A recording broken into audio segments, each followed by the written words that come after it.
could you please give the audience maybe a quick bio, and then we can start into the conversation of the crystal skulls? Really quick, I'm the director of the Crystal Awareness Institute. Began in 1975 working with crystals and energy and healing. I have been doing so now for over 30 years, and I've traveled in 14 different countries teaching different energy healing techniques that I've developed. And a side effect is I've been researching in ancient crystal skulls since 1985. 85, wow. That's quite wow.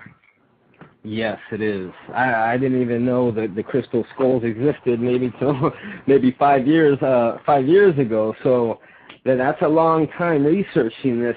On that note, basically, what got you into the skulls originally, and what was the main reason for you to dedicate, a lot of your time to this?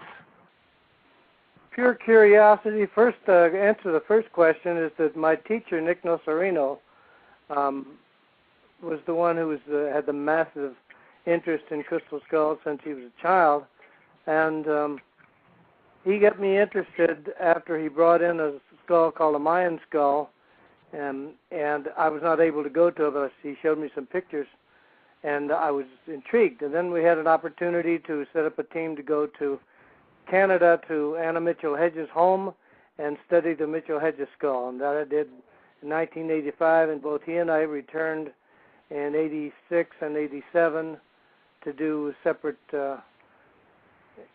research processes. Wow. So for people that don't know, we would have to say Nick Nocerino is probably the top guy in this field, correct?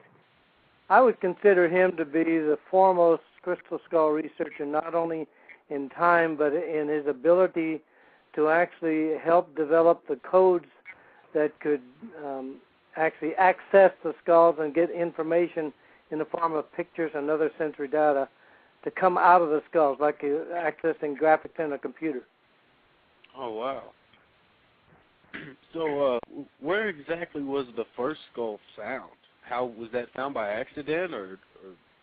Well, the Mitchell Hedges skull may not be the first skull, but it is the most famous skull of all, and it was found in Belize in the early 1920s by Anna Mitchell Hedges on an archaeological dig site.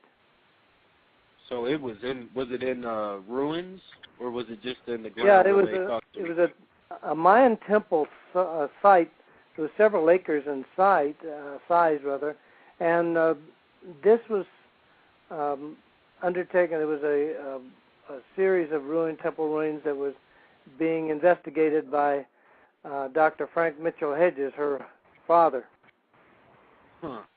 How many skulls have been found up to this date? I guess you could say how many authentic skulls, because I'm sure that there's replicas have been made. Well, I have, for some time, together with Nick, we decided to break the skulls down into different categories.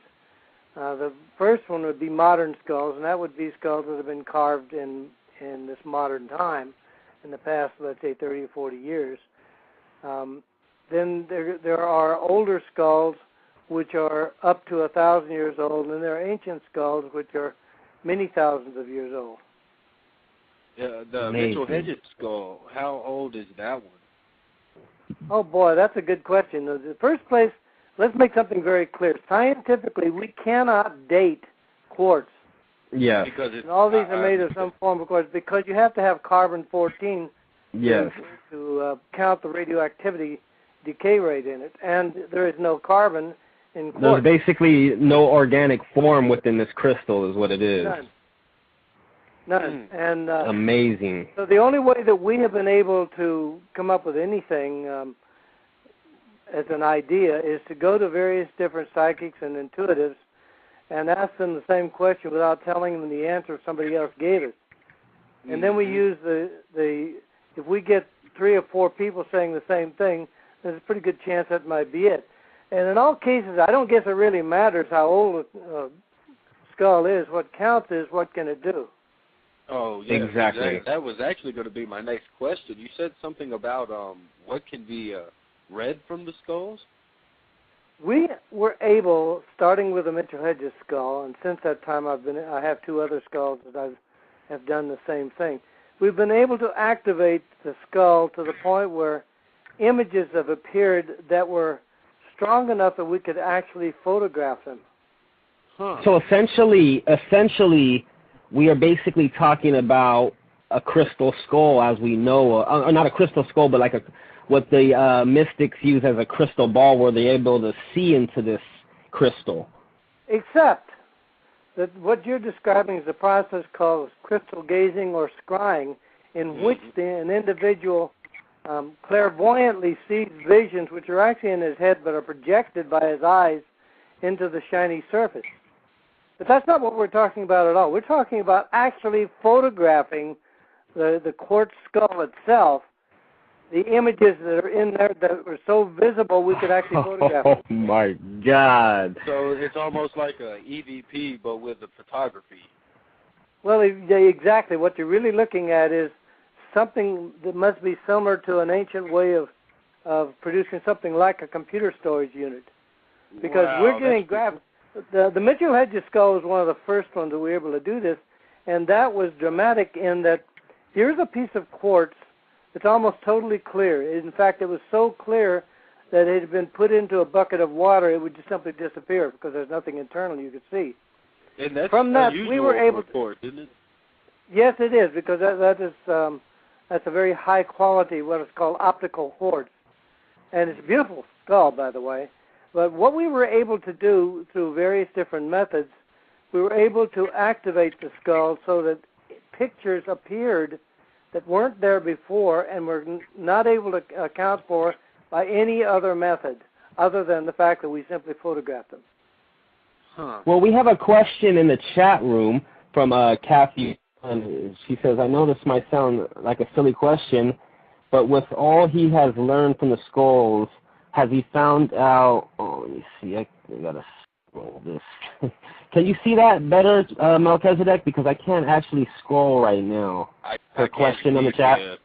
I can't see the last word. I think it says what the skull was chosen for the icon of the carvings. Okay, there we go. The icon of what? Of the carvings. I'm not quite exactly sure what she's trying to say there. I'm not sure. In fact, let's ask her to go back to the chat room and say this again in a little more clear way, because I'm not quite sure what she means about the carvings.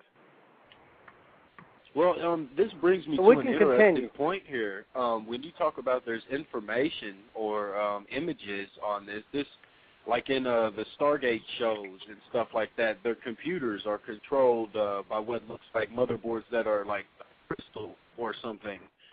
So do you think maybe this was used in some kind of ancient computer or extraterrestrial computer, or it may have more information than just images? I think, quite frankly, that these were used as record keepers.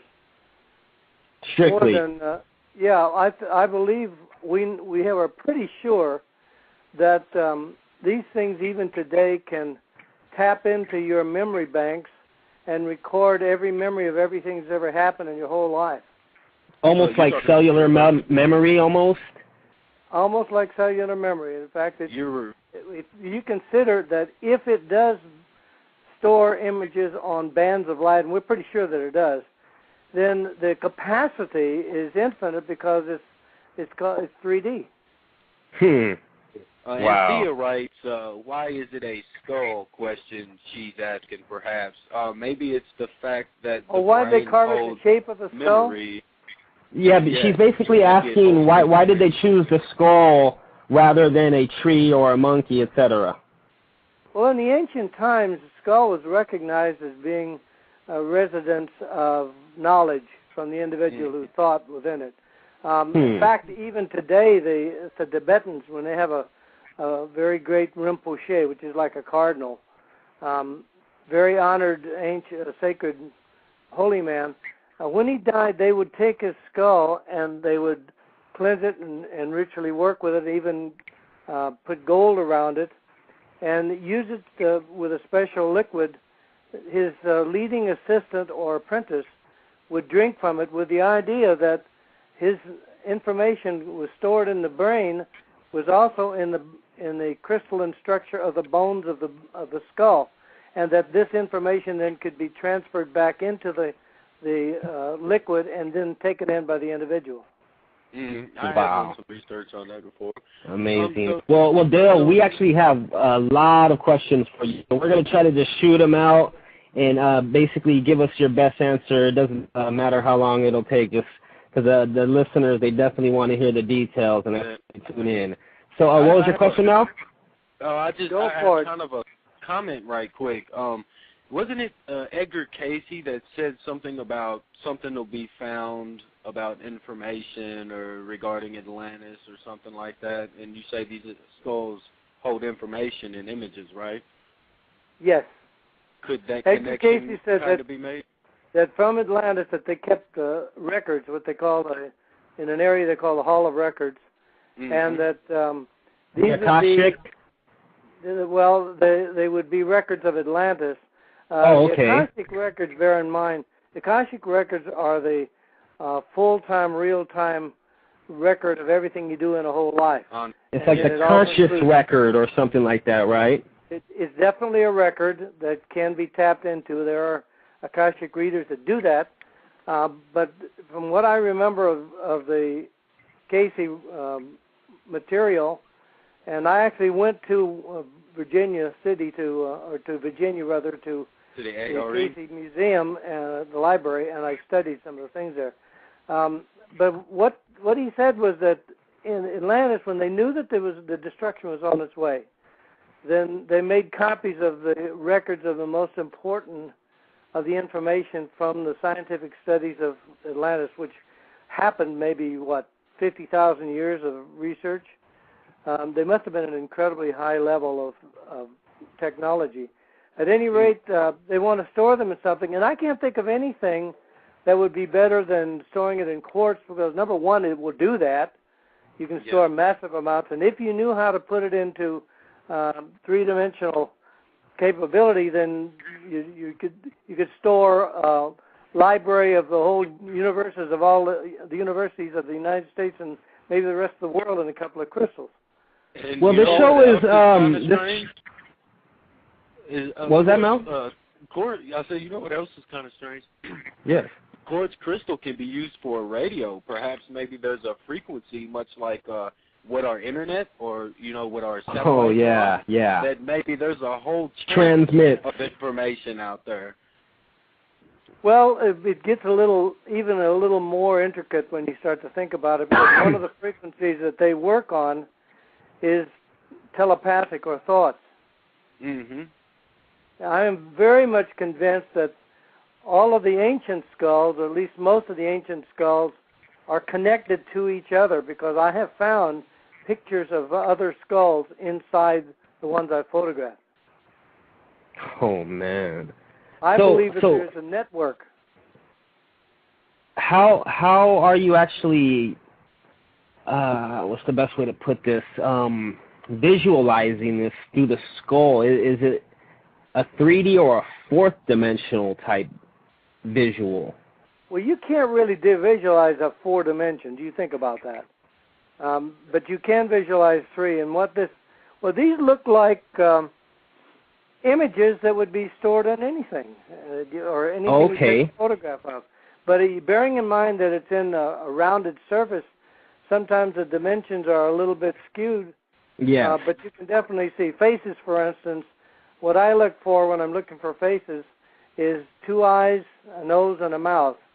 If I can see that, suddenly I can see it. And here's the interesting thing about it. These things follow the old rules that used to be you don't give anything away totally. You hide it and see if you can find out or figure out how to make it come out again. These images are not 3D holographic instant pictures that you can just pluck out. You have to work at it. You have to put special energy, special prayers, meditation. I use light and color, for instance. I shoot a lot of pictures of the skull sitting on a light box with color gel so that the color goes all the way through the skull. And every time I do that, prism? the color, and the skull changes. The images inside change with colors. I wonder if it would change with frequency of tone. If yes, you apply indeed they do. Musical frequency or vibrations, different vibrations with different colors of light, maybe. So, Dr. Stephen Halpern, the musician, New Age musician, composer, worked on the first skull that came to the United States, and that was called the Mayan skull. That was the one that I did not work on, but was able to see pictures of. And he used, has a very good collection of ancient Peruvian whistles, more like an ocarina with different holes on it for making sounds. Yeah. And he was able to make some effects or energy changes in the Mayan skull as a result of using those whistles. So I know that the sound does make a difference, and I've used sound on them. So the obvious question would be, how could one or the other, anybody, tap into this information? I'm sure it takes a lot of research and delving in deeper than just buying a skull and thinking you could see the future, basically. Well, in the first place, all I'd say is good luck if you're going to buy an ancient skull. Exactly. You're better off finding a needle in a haystack. Huh? I'm not saying that they're not available. I am saying they're quite expensive. Yeah. Well, I'm thinking money talks. Money always talks. So I'm sure some rich person can go out and purchase one if they really wanted to. But that's undoubtedly true. I'm just saying it would have to be somebody really rich to do it. I was able to, through a series of circumstances, get mine without it costing me a great deal of money. That was actually my next question. Could you please delve into the first skull that you came across, and was that an ancient skull? It is an ancient skull, and the name is Rainbow, maybe because of all the rainbow colors that are inside it. But that skull came to me as a result of a class I was teaching, which a gentleman came in, one of my students, and he wanted to buy an object that I manufacture and sell called the Wheel of Life. It's a pendant with a great deal of energy which is used for healing and personal protection. And he wanted to buy a gold one. Well, you know, gold is not cheap. And he didn't have the money completely for it, but he offered me to pay me half in cash and half in trade. And I thought, trade? Well, that's intriguing. What is it you have? And he had some artifacts left to him by his grandfather that grandfather received them back in 1920s, I think it was. And one of the artifacts, the artifacts were some carvings, like bowls with special carvings on the outside of them. Very pretty. But one of the carvings was this particular skull, I call Rainbow. And the moment I touched it, I knew exactly what it was because it had the same vibrational feeling that the Mitchell Hedges skull had. Huh. So it's almost, I think it's pretty interesting that the skull kind of found its way to you. Well, it got even more so than that because another skull came to me as a result of an individual who contacted me, had a private collection, and her husband had died, and she had a lot of stones. One of the stones into it was a crystal skull. And here again, the moment I was able to touch it, I knew what it was. So I purchased that and was very fortunate that I got it at a reasonable price because I'm not a rich man. Yeah. But it gets even more intricate because the third skull that I have came to me through an individual who called me up and he said, I understand that you work with crystal skulls and you actually have a skull. Could I come by and see it? Now, I don't normally do that. So anybody out there thinking they're going to call me up and come over and visit my skulls, it's not going to happen. Yes. I do very much. I separate my private home from my business home. Yes, and, you must do that. I don't do that. But in this case, I just asked internally to my spiritual guides and said, should I do this? And they said yes. So I invited him to come over. Came over, and he's a very nice-looking guy, maybe in his middle 30s, dressed nicely, and introduced himself, which I can't remember his name. And he said, you have a skull. And I showed him Rainbow, and he held it, and he meditated with it for 15, 20 minutes, He asked me some very interesting questions, which told me he knew a lot about skulls, because he wouldn't have known to ask the questions. And then he said, excuse me, I have something out in the car I need to bring and show you. So he went out and he came back and had a bag, and he reached in the bag and he pulled out another skull. Oh, wow. Now, this particular skull is really unusual in that it's a hollow skull rather than a solid one. Now, if you think carving a solid skull is difficult, imagine carving the interior of it in such a way that you don't break the skull. It's almost impossible to do it. That's amazing how it actually is carved and polished like it is. But this particular skull is very unusual in that, well, I don't know how to say it except that it's a skull of an alien. Huh. Do you have pictures of it, or do you actually Yes, I do have pictures of it. I'll tell you what. For the audience, let me throw this out to you. Okay. I will send you a picture of Zar, the alien skull, if you email me at my email, DaleWalker@AOL.com. That's DAEL Walker @AOL.com. Okay, we have a lot of people in the chat. Yeah, you have a lot of people in the chat room right now, so they're really fascinated right now. They will email me. Bear in mind, I'm going to email back an attached photo of the skull, and I guarantee you, when you look at it, you will say, "Whoa, this is not humanoid," but it's not human in about 9 different ways. Make sure you send that to me, Dale, since you already have my email.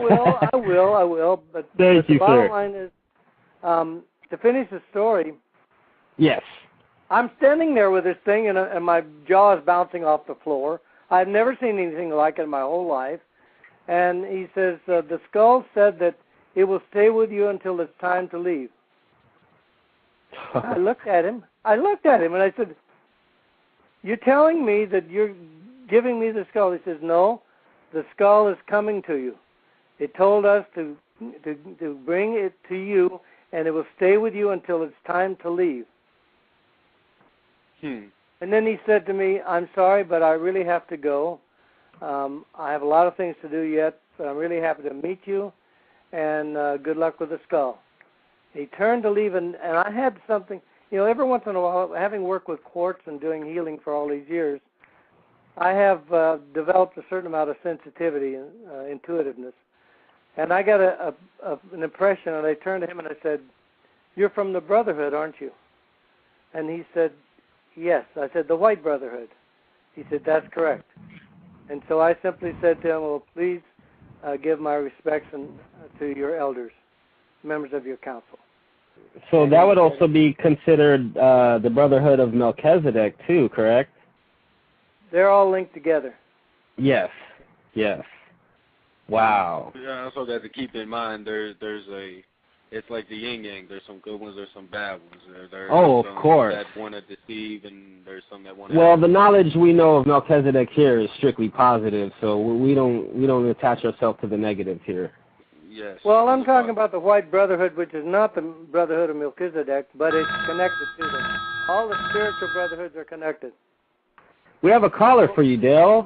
Let's see who's on the line. Caller, where are you calling from, and what's your name? Caller, you're on air. Hello. I hear a little. Can you speak up a little louder? Why don't you simply take the question and repeat it to me? Okay.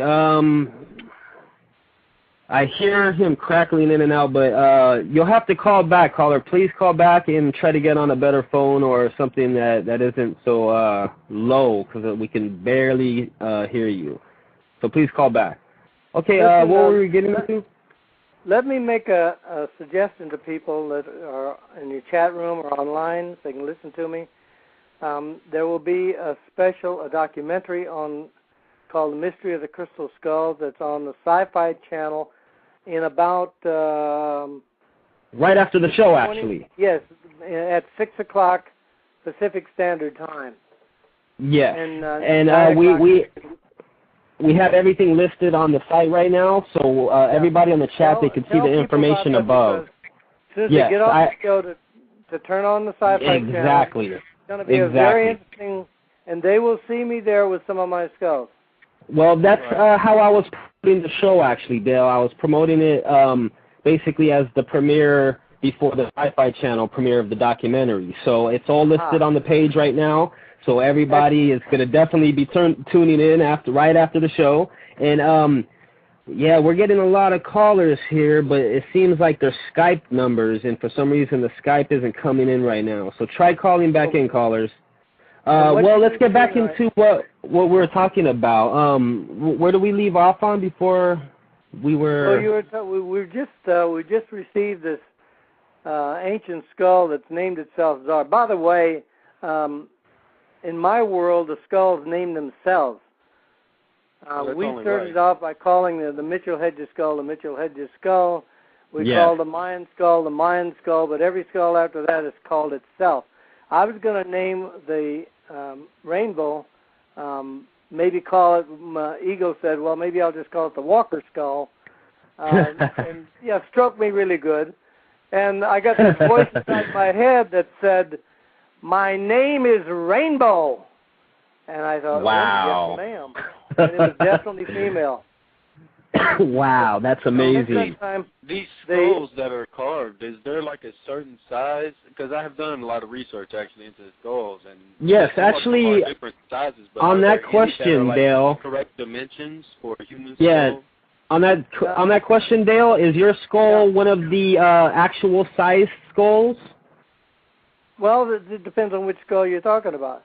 Because I'm basically referring out of the 13 that was talked about. The 13 originals. Let me demystify something, if you won't mind. Okay. Yeah, go right ahead.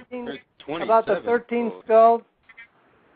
Back in 1980, just after Nick Nocerino had worked with the Mayan skull, he was talking about how he first got into skulls when he was 7 years old, and he had a dream of a crystal skull that had a serpent coming out of one part and an eagle flying out the other. That was his first experience. Then, after the Mayan skull, he had another dream in which he saw 13 skulls, one in the center and 12 in a circle. The one in the center would be called a master skull, and that they would come together for some special purpose, which was not named. Immediately after he said that over national television, it came out about a year later. It came out in a lady's book, who was a part Native American, and where she said it was a Native American prophecy or story that there would be 13 skulls. Prior to that time, nobody had mentioned crystal skulls at all, except for the Mitchell Hedges skull. Now we're having somebody else saying it. Then it came out in somebody else's book about 13 skulls, and even this, even the documentary's talking about the 13 Mayan skulls. Yes. But then, as far as I know, they are not Mayan skulls. They are world skulls. All around the world. Yeah, but I heard of Anna Mitchell Hedges also referring to these 13 ancient ones. No, she did not. Is there only 13? So it wasn't Anna. 7. That was a myth. That was not Anna that did it. I know okay, that was. I knew Anna very well. Okay. Now, it really doesn't matter. The myth is out there, and it's going to stay forever about the 13 skulls. And this documentary uses that myth to give a little drama to the whole mystery of the skulls themselves. And the documentary is done just very well. You're going to see that. So I'm not knocking it. I'm just saying, just as a point of pure letting out the real truth about things. Yeah. It didn't begin as somebody else's tribal myth or story. It came from Mr. Nocerino. Wow. So the 13 skulls is definitely just a myth then. Yeah, but that doesn't mean it isn't true, because he was pretty clear that this is something it would be. But the question comes, which one of all the maybe 50 skulls that are out there is the 13 skulls? Yes. See, I've got the let's see if we can get this caller again. Caller, you're on the air. Can you speak up this time? All right, let's see. Did it work this time? Hello? Yes, there you go. Yes, we can hear you. What's your name and where you're calling from? Oh, I'm calling from, my name is Keith. I'm calling from New York. I'm pretty much just calling in to, first time on Blog Talk Radio. Heard you guys talking. It sounded pretty interesting. I figured I'd... Okay, great having you on. Great having you on. Do you have any questions for Dale on the subject of the crystal skulls and all this stuff you're seeing on the TV right now with the Indiana Jones and the Sci-Fi Channel documentary right after the show? Well, as far as like the, I don't know, there was one of the beliefs that I've gone through when I was younger was that the actual crystals had like a built-in energy, or it was almost like they were able to channel energy from around it. And well, can I answer that one really quick? Yes, what's that? Go ahead. Is that the question, or is that the comment? Do crystals have that power? Yeah, I was wondering if like they were used to focus energy from the tribes that they were with. Well, that's the shamans that I know, and I know a lot of them because I'm an elder in the Spirit Horse Medicine Society. The shamans that I know love to have a piece of quartz because it does enable their mind to go into what they call the shadow world and speak to spirits and speak to animals and speak to plants and in other words, communicate telepathically. And that's my experience too. Yeah, but wasn't the quartz supposed to be in like its natural form, where it had the triangle the natural triangle window up at the top peak? That would allow for some strange reason when I always saw the Indiana Jones pieces, and that the fact that they were saying, oh, it's a quartz stone, and it was polished, it was like, wait, doesn't that take away from the natural? A quartz is a quartz regardless if it's polished. You mean is there any major difference between a polished quartz and a natural, just out of the earth quartz? Is that what you're saying? Yeah, true. The answer to that is no. I've been working with quartz for over 30 years, and I can tell you any measurement I make with curling camera photography, with dowsing rods, with pendulum, with any other method of testing energy, I cannot tell the difference between a polished quartz and a natural quartz of any kind. I can tell the difference between quartz from one area and another. One will have more energy than the other, but it has nothing to do with being polished. Okay. All right. Thank you very much for your time. You're welcome. Thank you, caller. Please call in anytime. Right, thank you for the call. All right. Have a great night. We really appreciate it. Thank you, caller. I do have a question here. Somebody actually brought that to my attention in the chat room, and since you know so much about skulls, here recently, maybe about 6 months ago, I stumbled onto some stuff, and I tried to do some research, but the research only took me so far. Have you ever heard of the Lemurian seed crystals? Starseed crystals. Oh, Lemurian seed crystals. Oh, yeah. Yes. Sure. That was something that was created by Katrina Raphael. The lady is very knowledgeable in the sense of she has a very great capability of naming crystals. Lemurian seed crystals were supposed to be found underwater. There's all kinds of stories about it. What I have not found is how the information about Lemurian seed crystals, how you can verify it. Yes. Did you get information from Lemuria? Was it exactly channeled information? Well, I don't know. All I know is that she has a real talent, an excellent talent for naming things. Well, the research that I stumbled onto is actually going through websites. I didn't find any of it in books or anything. I was searching for something else, and the research pointed to the fact that when I was reading, is the fact that there was information on these crystals too that were received basically almost the same way that you're talking about. The information was coming from the crystal skulls. And that's how they determined the Lemurian status or whatnot. But I was just wondering your opinion, since you know so much about it. Well, that's entirely possible that because crystals are certainly capable of holding information. Yes. I can program a crystal and put information into it that will cause your body to react to it. I do that all the time in terms of healing. But the key here is there some research done, the gathering the information done on a regulated basis, or is just somebody's information from their spiritual guides? That's the question. Yeah, well, all of my research on crystals has come over a period of over 30 years of interacting with literally thousands of students in 14 different countries. Wow. Well, I was just wondering on your opinion on them. That's all I was wondering, because my research... Well, I'll be honest with you. I don't have a real opinion other than the fact that I would like to see some pretty good information that it would be a way of verifying it. And I don't know if that's available. I do know that there's been talk about recorder crystals. In fact, Katrina Raphael also came up with that title. And I asked her personally one time what information she had found recorded, and she said she has no information from recorder crystals, and the name for recorder crystals came from her higher self.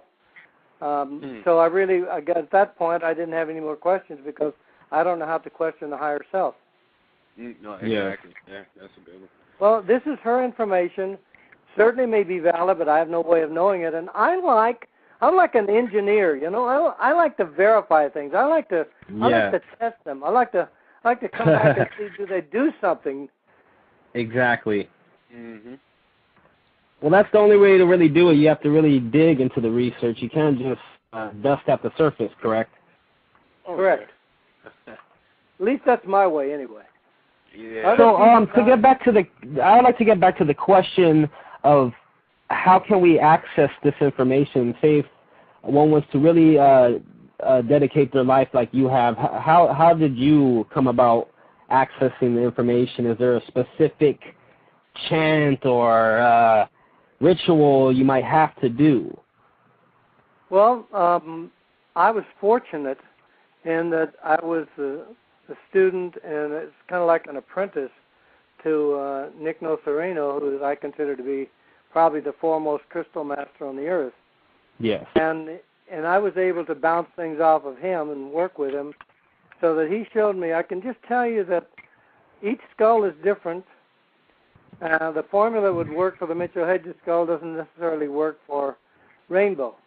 But they're similar in that you're going to need to use the sensory data, light, color, sound, and touch. You need to have meditation. You need to have prayer. You need to be able to connect with spiritual guides and teachers. If you can do any of those things, then you can work with a skull and get information. And maybe you can just get it just by touching it. I know people who are just psychically tuned enough that they get information without having to go through any of these ways that I do. So you would say the more spiritually endowed the person is, basically the easier it would be to tap into them. Absolutely.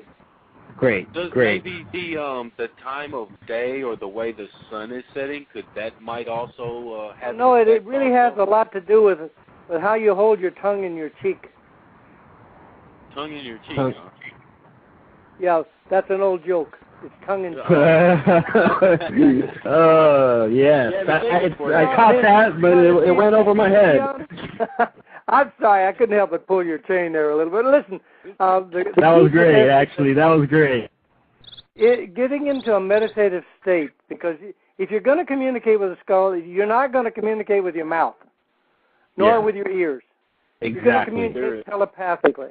Okay, and there are practices you can do, what is called exercising the astral talents or ability. One of them is psychometry, and the other is reading auras or aura reading. Any of these things will exercise your intuitive abilities.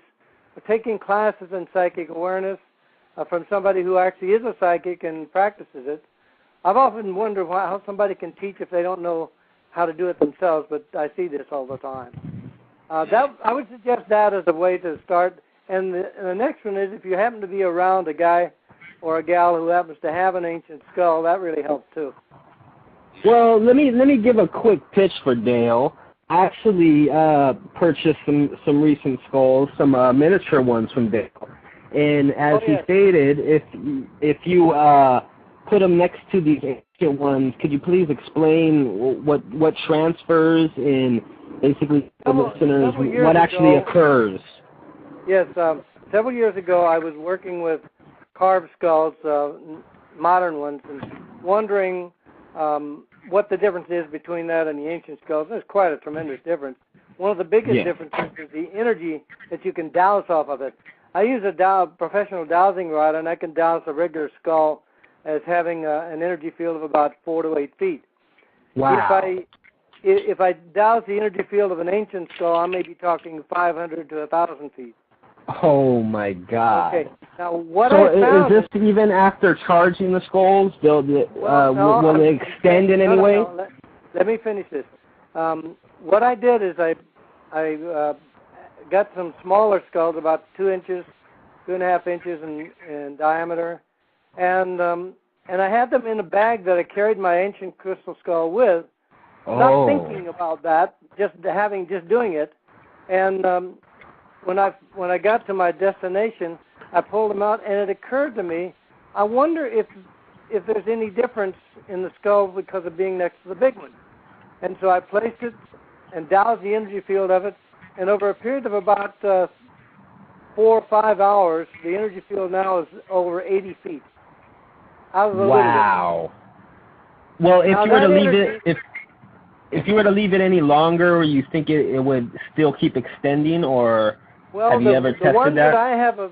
The ones I have available, I keep next to an ancient skull, one or more ancient skulls, for a period of a month minimum. Amazing! Wow. Now, yes, a month would do a lot of work, I would think. Yes. People ask what you can do with them. One of the things you can do, number one, is you can place them on physical pain. There's a really good chance you'll reduce the physical pain. There's no guarantee, but this is what my experience is. Another one is you can simply hold it and meditate with it, and you'll probably end up getting an awful lot of interesting visions. And if you keep it under your pillow at night, boy, the dreams just go crazy. So you would say it intensifies the meditation or our dream state? Absolutely. Wow. Amazing. If people are interested in them, I have some available, and I will have more being made up. They run about, let's say, about 2 inches in diameter, and they're in clear or smoky or rose quartz, although it's a little more difficult to get the rose now.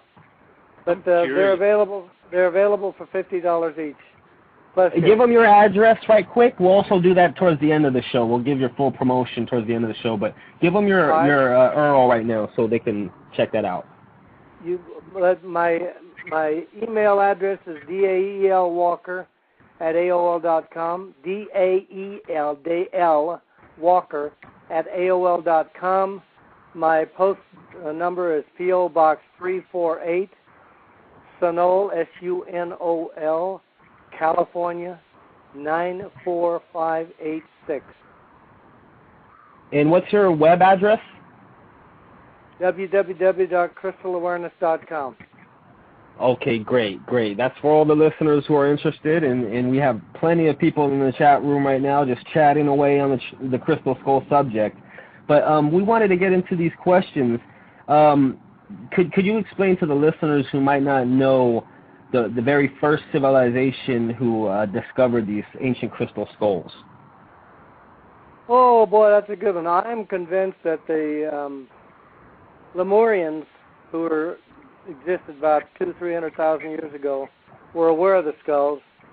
I was able to talk to a Hindu master who was very much aware of his Lemurian memories, and he was very much into crystals and the energy of crystals, and I'm quite convinced he knew about skulls. So they go all the way back to Lemuria, which was the mother planet, or the mother civilization to Atlantis. And that's supposedly in modern-day Hawaii, correct? Well, I was told by one of the priestesses in Hawaii that it's one of the last outposts of Lemuria. Yes. And then I found that same thing was verified by the Hindu master. Great, because that's a big question that gets thrown around here. So you're definitely saying that they've been passed down all the way from the Lemurian time till now, then. Now we're talking about a belief system here. I believe that's true. I have no proof that it's so. Yes, we're taking everybody's perspective, so we definitely accept it. There's also an interesting connection with UFOs. Yes, could you get into that? I noticed you had that in your email. There's some kind of connection between the ancient skulls and the UFOs. Could you elaborate? Photograph. I have one particular photograph, which I'll send you, that shows what looks like a dome-shaped craft of some type. Now, it's not so clear that you can say for absolutely sure that that's what it is. But by golly, it sure looks like it. It definitely looks like something that's not natural. And is this crystal? This is in one of my skulls, yes. Wow. Wow. Well, we always ask this question on this show. Do you believe in extraterrestrials and the UFO field and the ufologists and people in that arena right now? Well, let's go a little farther and tell you what I really believe. Yeah, let's go. Let's do that. I believe the skulls were created under the tutelage of extraterrestrials. No, right. Really? Yep. I even had a vision when I was with the Mitchell Hedges skull in which I saw extraterrestrials beaming from the center of their head, pictures like a projector on the wall of a cave with people in animal skins watching it. And so holographic, like being a holographic image. Wow. Oh my God. I've had verification from several major psychics that these were brought in by quartz was brought either from mined from the U.S. or mined from other star systems, and brought to and manufactured by humans under the tutelage of the alien people. Could you great? Could you describe these beings that you've seen? Yeah, it was really interesting. The picture was, these people, I could not see arms. I saw them in a long robes that went down to the feet. I didn't even see the feet. I don't know what that looks like. But the top of it looked like large heads that were almost like skull faces, in that they were very tight skin against the face, and they were definitely not, they were humanoid faces, but not human. Amazing. Yeah, but this is my own stuff. You have to understand that all the stuff we're doing, we're working with psychic powers and abilities to get all this information. None of it is a scientific verification, and I don't even know how I could do that. I don't know of any scientist that could verify what I'm talking about. We have about science anyway around here. Exactly. We're very spiritual, and we believe in anybody's testimony that we can actually feel honesty from. And honestly, everybody listening right now pretty much believes, I'm sure, because this is the show for the paranormal, and we are definitely into that, and we believe. So it's definitely stuff we want to hear from people in your refined source of research and the stuff that you've been in. But as for the crystals, could you explain the different types of crystal that are basically mentioned within the ancient skulls? Because I know there's like amethyst and different types. Are there actually different types? Mostly members of the quartz family, because of their energy abilities. All crystals have piezoelectric property to them that enables them to absorb energy, transfer energy, transform energy, broadcast energies. You can do all kinds of things with energy, because that's why we have our modern civilization. But the key here is that many other different types of materials have been used. I know a lady who has a skull made out of jade. I even know and have pictures of a jade skeleton that was created at one time. The whole body of a skeleton is made all out of jade. Wow. There are many different materials that can be done, but I would say probably the ones that would be the programmed crystals would be the ones that have the capability of electronic properties. Wow. Yeah. Well, there's so many. I'm sure there's other technologies that can be created from this quartz. Have you ever came across any new technologies besides what we know of today, like the clocks and watches and stuff like that? I have not found anything that wasn't of quartz that wasn't scientific at the moment. I personally have some interesting technology. One, in fact, that creates an object called a wheel of life. It's a pendant that's shaped like a wheel with 6 red stones and a green stone in the center, and it's specially activated and programmed in a method that's beyond today's normal science. So, yeah, I mean, in that respect, I've worked with and continue to work with technologies that are come off of my research with crystals. Wow, amazing. Well, let's get into the healing properties of the crystals. I know you're definitely the one to talk to on this field. How is your practice with these crystals? How do you go about healing someone with the crystals? When I first started working with crystals, I was given my inner teachers, my master guides and teachers who I talk with me all the time. They gave me these methods of using 2 quartz crystals, 1 in each hand. Since then I developed they helped me, I should say, develop the Wheel of Life, which now has the capacity of probably being 50 times stronger than a crystal. And because of that extra power, I can accelerate it. It's down to such simplicity that I can simply place the Wheel of Life in my left hand, the crystal in my right hand, place my left hand on physical pain, the right hand on the opposite side of the body, repeat a simple little prayer called the light invocation. I invoke the light of God within. I'm a clear and perfect channel. Light is my guide. And within 10 to 15 minutes, there will be a major reduction in physical pain. Period. Wow. Pretty amazing. Well, I do this in major conferences around the world.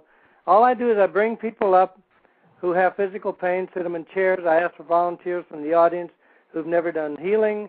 I have them hold one of the wheel and the crystal, show them where to put their hands, have them repeat the light invocation, and 10, 15 minutes later, every single person in every chair has a major reduction in pain. It's that precise. Yeah, very interesting.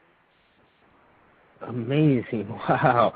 You would think that the medical profession would actually learn something from this. Exactly. Actually research into it instead of trying to make money. Disclaimer. Well, I've been fighting that battle for over 30 years, and it's getting better. There's much more now that's being acceptable. There is a National Health Science Institute that's now researching alternative methods, but it's very, very slow, and the only way you can get in to do it is you have to have a PhD or an MD, and it's very awkward, very difficult, and very expensive. Well, what kills me is a shaman or a healer never had a PhD from my knowledge. Yeah, and they don't get into hospitals very easy either. Yeah, but they can heal people, and hospitals don't. Yes, you can. It's just my point of view, though. Sorry. Well, let's be sure you understand my point of view. I don't want to get rid of doctors. What I want to do is make everything we do complementary with standard medicine, because when you have an emergency problem, nobody does it better than modern medicine. Exactly. If you're slipping over the edge and one leg is over, they can yank you back, whereas a healer probably can't. But in terms of long-distance healing, or long-term healing, I should say, then the healer is where he masters it, because he understands the nature of energy, and doctors really don't. They do understand the nature of pharmaceuticals and surgery, but that's about it. Well, give the listeners a bit on how you do this broadcasting healing I heard you speaking of. Oh, well, I've got several ways to do it. For instance, if I simply take the wheel of life and the crystal, which are my two major tools, and I place them in my hands, and give me the photograph of somebody so that I have their basic vibration on it, then I can, from there, I can broadcast directly to the individual, and I don't care where they are in the world. And what do you actually need in order to do this? You said pictures. Is there any other? Something that has their primary vibration onto it. Something that in dowsing is called primary witness. Basically, either a photograph, something they have personally written, or some part of their physical body, like nails or hair or a blood sample or something like that. Something with their DNA in it?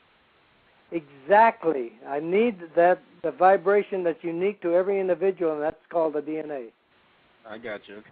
It's almost like the processor for the computer there. Well, if you're going to contact, it's more like the phone call we have right now. The only way I was able to talk to you is I had a code, which I used. I dialed some numbers, and when they connected together, you were able to answer on the other end of it.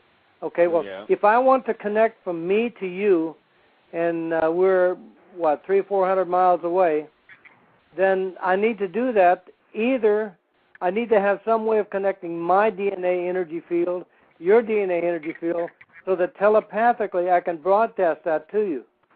Yeah. And it's really not difficult at all. It's rather simple, but it's very powerful. And then I even have methods of increasing that power even greater than just the wheel and the crystal. Oh, yeah? Oh, yeah. I think it's real interesting. I love the whole topic here that we're discussing. Well, let's get into basically what we'll be seeing today after the show on this sci-fi documentary. Like, what are they really tackling on this documentary right here? Well, they're going to tackle really the mystery of skulls. They'll tap into different skulls owned by different people. I don't know. I haven't seen the preview of it yet. Well, I have seen a preview, but I haven't seen the rough documentary. I was a consultant. I was hired by NBC to be a consultant for this documentary and to be a part of it. And so 3 of my skulls are there. Well, one that I have, Rainbow, one that belongs to my wife, she's a guardian, called Madre, and then, of course, our dear old friend Czar. All 3 of these are going to be in the documentary, along with the Mitchell Hedges skull. Oh, yeah. All together at the same place. So who actually is in ownership of the Mitchell Hedges skull? Is it still... A man by the name of Bill, Anna Mitchell Hedges, surviving her widower, her husband, Bill Homan is his name, Homann. He's a very nice young man. Young man. He's in probably his late 40s, but he's a nice guy, and he's very serious about taking a skull around, showing it around the world. Wow. You wouldn't even think people would leave the house with these things, because I'm pretty sure you like to hold on to yours and not hand them to the wrong people. And that was a segue to the question I had, which was, are crystal skulls able to be negatively charged, or basically the energy zapped out of them by like the wrong person getting their hands on them maybe? I don't think so. I'll tell you something. Nick Nocerino, whom I consider to be one of the best, foremost psychics and crystal researcher and master in the world, he could not make the skull do what he wanted it to do. He could not create something that the skull didn't want to do. That's what he told me. So you're saying you could basically only abstract from it. You can't change the information. It has its own intelligence. I don't know whether that's from a source internal or a source external, but something controls that skull, and it will do what it will do, and you can just blow a whistle and it won't make a bit of difference if it doesn't want to react to you. Amazing. Wow. Well, we got another caller for you, Dale. Caller 303, where are you calling from and what's your name? Hey, this is Jersey James. I'm calling from Jersey. What's up, Oh, Steven? hey, how's it going? This is Jersey James from the greatest talk show that'll ever be. We are very happy to have you on. What's your questions for today? I'm sure you have plenty, because James knows a lot about this stuff, the esoteric work. So, my question really is, like, there's inherent powers in just crystals themselves. What about the crystal skulls make them more special than just powers that crystals themselves have? What makes them better than just any crystal? Right. Well, for one thing, you can't control it, and number two, it has the ability even to control the weather.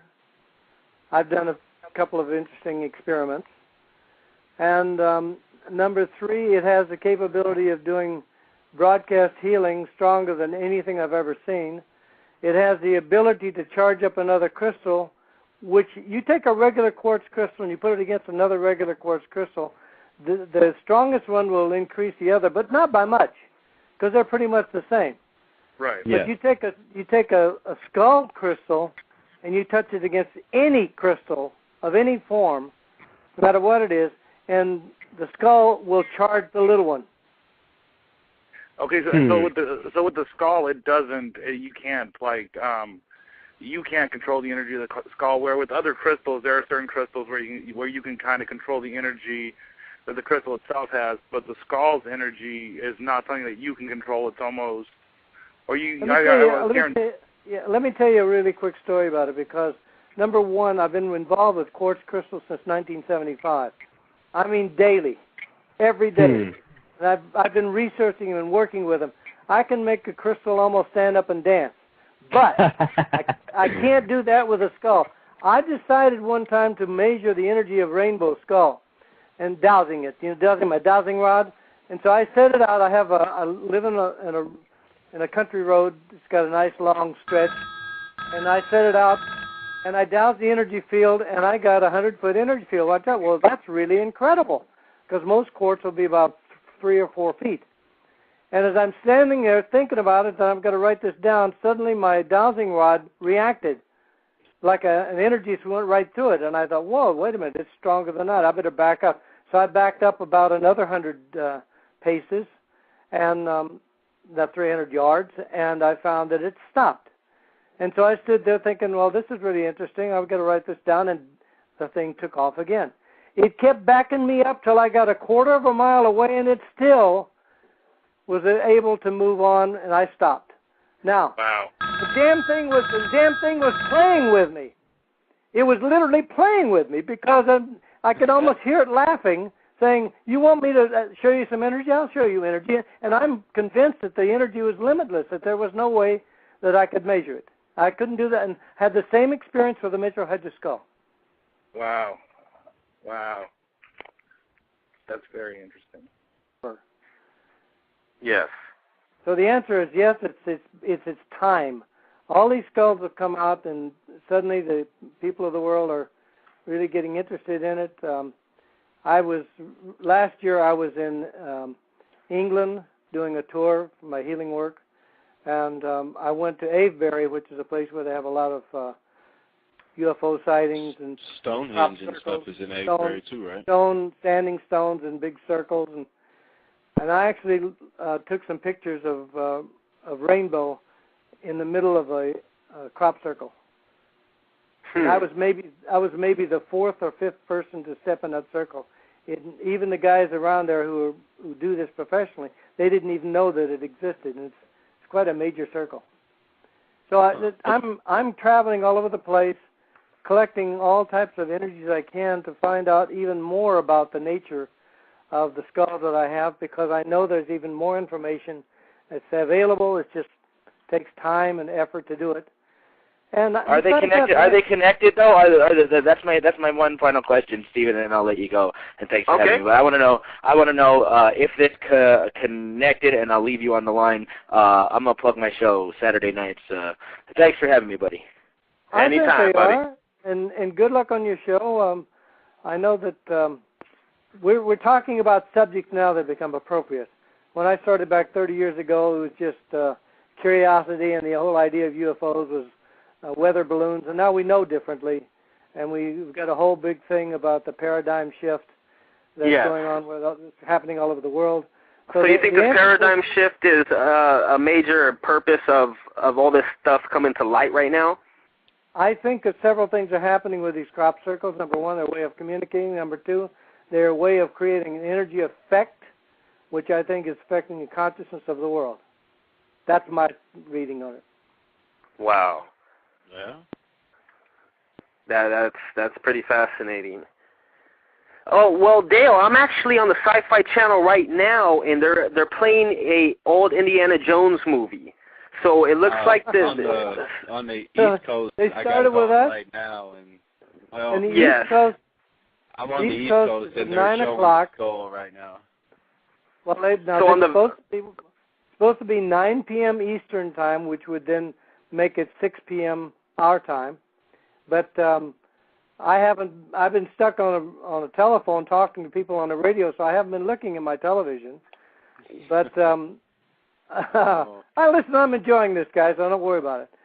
Yes. My wife is taping it from now till the next 3 hours, so when it comes on, she's going to get it no matter what. Great. We want to make sure you don't miss out on that.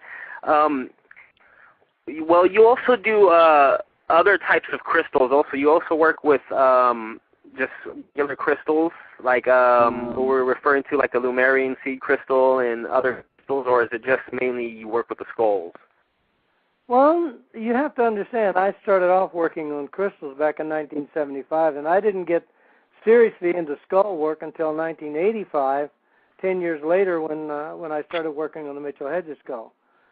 Okay, so my major focus has been to develop an energy healing system I call crystallotherapy and take it around the world, teaching it to people, because we can do things like I mentioned, reduce physical pain in 10 to 15 minutes, accelerate all types of healing. My organization even has a provider number for CEUs for nurses, but I travel all over the world going to major conferences really on healing, demonstrating what I do. And where are you located? Could you let the people know where you're located at? Not too much detail, just what state? I live in California. Does that sound familiar? Yes, it does. Yes, that's where I'm coming from too. I live in the Bay Area. I live in San Francisco Bay Area, about an hour from San Francisco, in the area called the East Bay, maybe about 10, 12 miles from the city of Fremont. In a very tiny little city, which I'll just leave that off, although I'll give it to somebody who emails it. But they don't really want a whole bunch of people come storming in saying, "Hey, show us your skull business." I don't show the skull from my home. I take it occasionally to major conferences. I'll be going to one in England in June, and I'll be showing it, plus a whole slideshow presentation of images I found inside it, and the ability for people to come and bring their stones and be charged by the skull. So that's part of what I do. But like I said, I don't have people coming to my home and showing it because that's just too awkward. Yes, we definitely put that out there for the people so they don't come showing up at your door. But you can get a picture if you want a picture of an ancient skull. I will send you one, no charge. And if you want to have an energized little crystal skull, they're $50 plus shipping. So wherever you are, that's what it would cost you. If you want to do that, I also do that. Okay. Well, as for the Anna Mitchell-Hedges skull, or the I guess that would be the main one you referred to, or the Nick Nocerino skull. So you actually held your ancient skulls next to those. Did you get a chance to ever do that? Well, just recently when we did the documentary, 3 of my ancient skulls were with the Mitchell-Hedges skull. Okay. So they did come into contact with each other then. Absolutely. And I even set them up the 3 in a triangulation with the Mitchell-Hedges skull in the center, and did a little mental activation, and the whole room got kind of energized really quick. Amazing. I don't know if the camera picked any of that up, or if I know the guys were saying, well, we can feel something. Well, we talk a lot about the star seeds and the crystalline children. Is there a correlation with these crystal skulls and the crystalline children that are coming out in abundance now? Well, yeah, there is not a direct connection, I don't think, but it's the times. Okay, isn't it intriguing that the indigo children, the crystal children, are coming out at the same general time as the skulls are emerging, when the skulls have been just whispers in mythology for a couple thousand years maybe, kept only by ancient and mystery groups and special priesthoods, the only ones that have been active with them. Suddenly they're coming out in numbers that have never been on this planet before. And when I asked about that to the skulls, they said, we're coming here to aid in raising the vibration of the human people so that they can match the changing vibration of the earth itself. Wow. And I would guess that these crystal skulls are vibrating at a very high vibration rate, right? Well, boy, that's my experience. I will tell you this much. You even watch a crystal skull slideshow, and a lot of people have dreams for a long, long time afterwards. And if you get one of these, I'll tell you, getting an energized crystal skull is an interesting experience too. Wow, and I can't wait till I get mine in the mail. I don't know what's going to happen to you when it happens, but I'll be interested to know if you keep a little journal. I definitely will keep a journal and email you whatever takes place with these skulls, because I'm actually very happy to be getting them. But we had a great question in the chat from White Lotus Star. She was referring to that she leaves her skulls under her pillow at night when she's ready to get into the dream state. Have you ever done that with the skulls? To my regret, yes. And yes, what was the regret?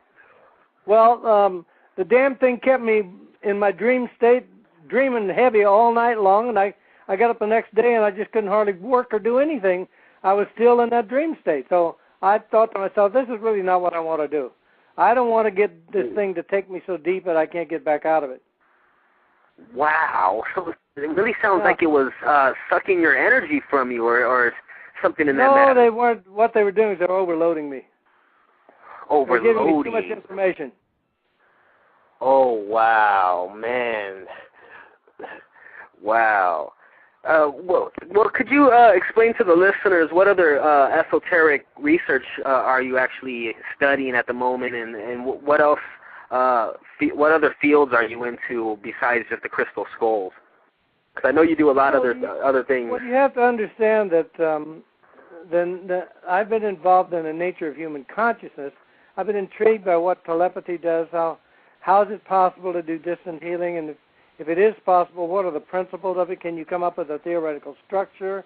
I was intrigued because I had a very good system of physical healing, and I found out that wasn't working for everybody, and the ones it didn't work on invariably were people with heavy emotional problems. So I went back to the ground zero again and started asking about emotions, and they gave me a whole thing, the science of emotions, as against, say, the psychology of emotions. And so that developed a whole system of emotional therapy to dissolve any negative emotion memory stored in your mind, even from childhood, even major traumas, can be completely eliminated in less than an hour, permanently. Wow. So it definitely sounds like you're into either the Buddhist or the Hinduism background. Are you into that? Because it really sounds like you're into the mysticism and the esotericism. I'm an elder in a Spirit Horse Medicine Society. Medicine means spiritual. Medicine in those days meant anything having to do with both physical, emotional, and mental processes, as well as spiritual. So the thing is, I have done a major study of all religions, wondering, do we even need them?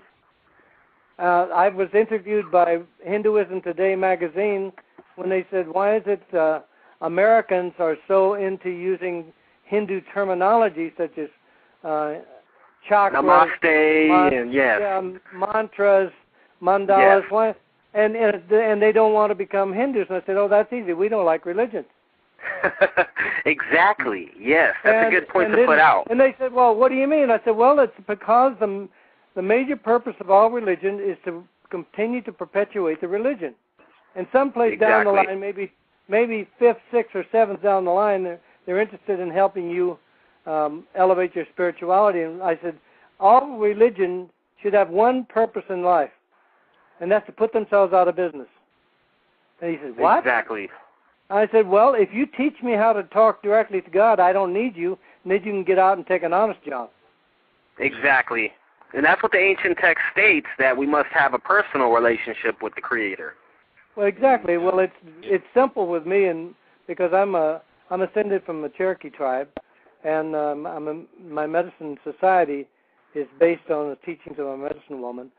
And what we really think is spirits everywhere, and we can talk directly to it, and it can be done either through the representation of plants, animals, or people, or it can be through angels, archangels, masters.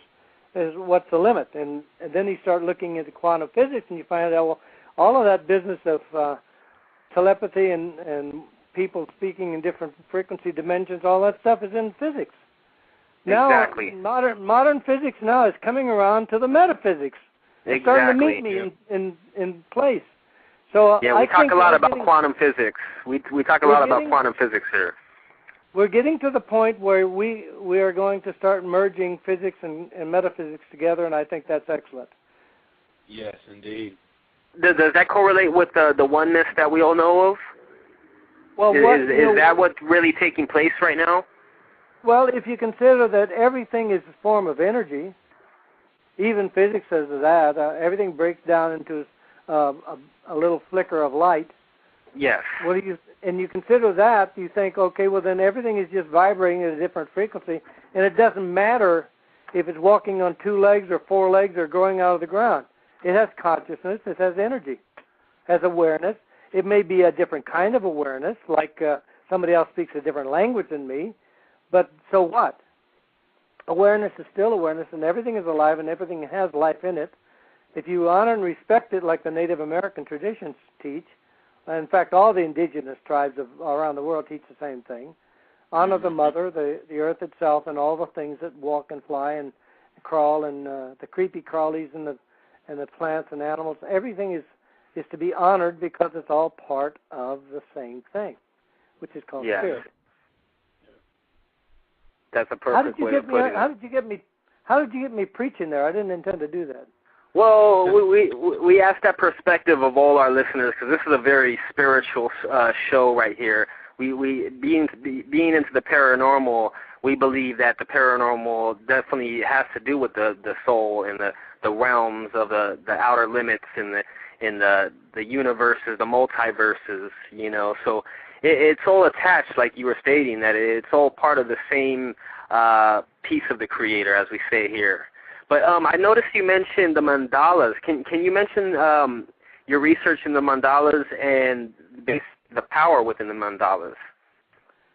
Well, I didn't start off studying mandalas such as they have in the Hindus or the Buddhists. What happened is that, and you have to understand that all of my material that comes from me comes through my inner teachers who've been training me all this time. And the only difference between me and anybody else who channels information is I verify it and make it work physically. Well, at one time when I first started doing this work, I wanted to have a logo that was uniquely my own, that anybody would look at it would know immediately this is Dale Walker stuff. And so I had a limited picture in my mind. I couldn't really get it clear. I talked to one of my students who was a graphics artist, and we worked together for several weeks bouncing ideas back and forth until finally she came up with the picture that I'd seen in my mind. And then from there I took it and decided I wanted to find out what would be the colors that would be appropriate for it. And so I had an interesting little session with my children where we sat and colored with color pens. And we came up with the colors I actually saw into it. So I finally ended up with a design that was what I wanted. And I decided to put that on my first book, the Crystal book, and it's in the center of it right now. It's called a Crystal Mandala. And what it really is 5 sets of hexagonal crystal shapes. There's 5 sets of 6 crystals in sequences running around in a large circle, and I didn't know there was anything special except I loved the design. I put it on the book, and one day I was standing with the book in my hand. I placed my hand accidentally on the front of it, and suddenly I felt this heat running up my arm. I looked down and I realized I put my hand over the mandala, and I just couldn't understand that because I'd never heard of a design that created an energy field, unless maybe it was, had electricity into it or magnetism or something, but it had nothing but just the image. And so I took that and I took a couple of copies and I put it back to back, began to experiment with it, and I found out that it had an energy field, exactly the same kind of energy a pyramid has, but amplified about 10, 15 times more. And so I began to play with it. I found out I could charge the body, I could charge water, I could charge food, I could even charge wine in a bottle, and would change the taste of the wine. All to the mandala. Yeah, this is just from a design, bear in mind. But it's a very specific, what is called a crystal design, a crystal mandala, and I asked my inner teachers about it. They said this is the basic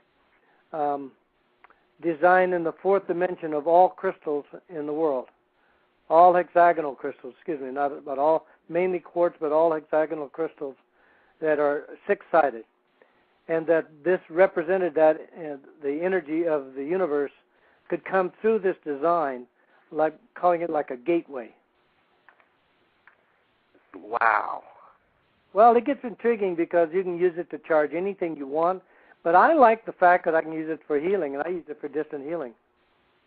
That would be probably the best way of using it, correct?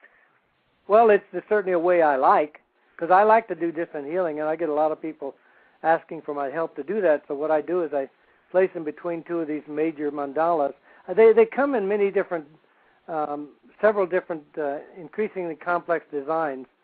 One of the beginning design has 3 different sizes.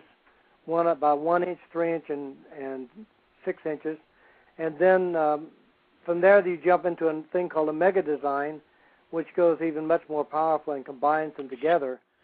But the bottom line is I like to do that because I can broadcast energy to as many as 10 people at one time. Oh, amazing. Wow, that's a lot of healing, actually. Well, tell anybody out there who's interested in knowing more about it, go to my website, and if they don't have enough information about mandalas there, then they can email me, and I'll be happy to send them something. Okay. Well, the mandalas, that definitely deals with the sacred geometry, correct? Yeah, you're speaking knowing very well you're going to get some, don't you? Yes. That's why I'm definitely researching them right now. Yourself. Yes. I actually was able to be blessed by Dale, and he sent me a few of the mandalas also, so I can't wait to get those and see what type of powers I can basically try to take from them. But I know there's a lot of spiritual background behind the mandalas. Is there any research that you could refer the people to where they can maybe read this in a book somewhere to do further research on it? My particular mandala?